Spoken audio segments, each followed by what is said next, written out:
describe the Clubhouse in your own words for me? The Clubhouse was black gay heaven.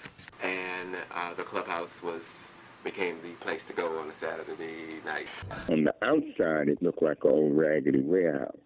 On the inside, it was just fabulous. We discovered the Clubhouse through some other women we had become friends with who were members of the Clubhouse. Because at that time, you had to be a member to just come in, or you had to be called in by a member. I didn't know that. You had to be sponsored. They had to kind of be sponsored, so you weren't a list. It was a different time. The 70s and the disco scene were being invented.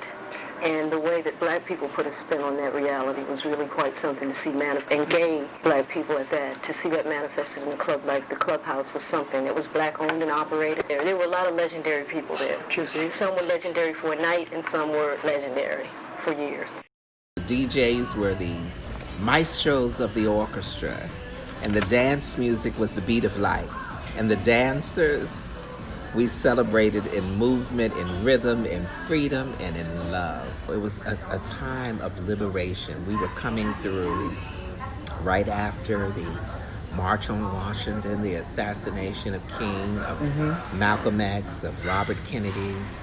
You know, it was just a place where people, after all of that, we breathed, we lived, we celebrated life again. And LGBT people, LGBTQIA, honey, it was a place, honey, that we could call our own, created by us, celebrated by us.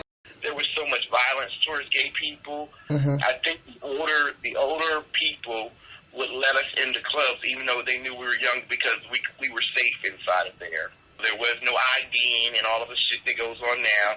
They just, if you were gay, you could come in. It was some place where find your identity as a black man, you know. I was absolutely thrilled that I had finally found people who were like me.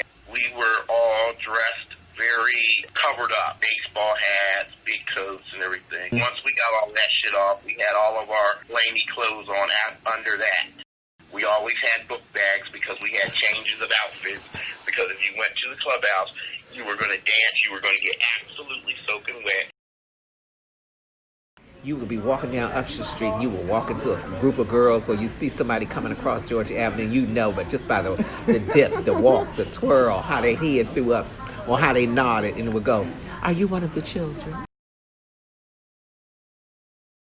Earlier you said, people asked, like, are you one of the children? Do you think that's where a part of Children's Hour came from? Is people asking? I mean, that was Is that vernacular back then? Or that was a vernacular. It was a way we wanted to know if you were like in the life, or a friend of Dorothy, one of the children.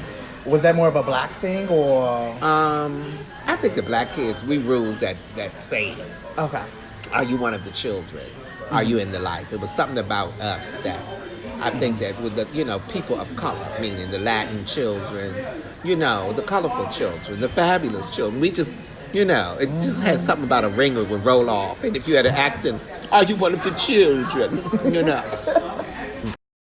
And of course, the Children's Hour, which was the premier function from the Clubhouse. That punch was basically a part of a collaboration between 25 people that Andre Scott and I got together to do this Children's Hour. So we would invite 1,000 people.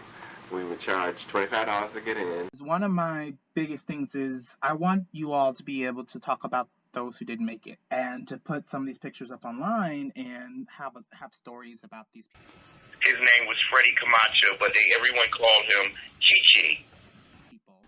Chi-Chi. I remember with some Tony Nelson, Beverly White, Miss Gracious, Miss Okio, Jeffrey Ayers, Mandrill, JJ, Tito, Andre, Scott, so many people, Reverend Rainy Cheeks, all of us. It was a place full of love that everybody that you knew that was a part of your life. It was we were a family.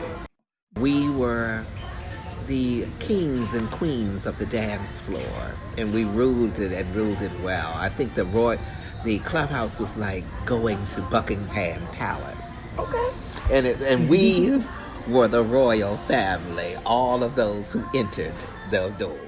What do you miss most about the Clubhouse? Being here. And just that freedom that you felt there. That there will never be another Clubhouse.